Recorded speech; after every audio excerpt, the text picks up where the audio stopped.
Nakita mo, Lolo. Huh? Uy, tingnan nyo! Ano bang nangyari?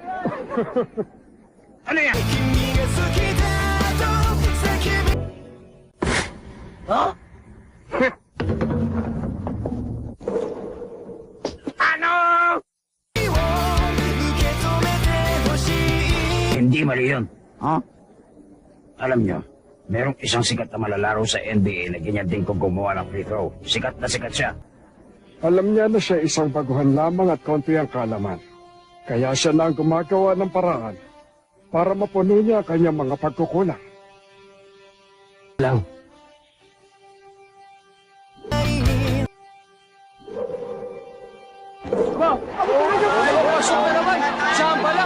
Anong tsampa? Mga ungas! Walang salitang tsampa sa bokabularyo ng henyo!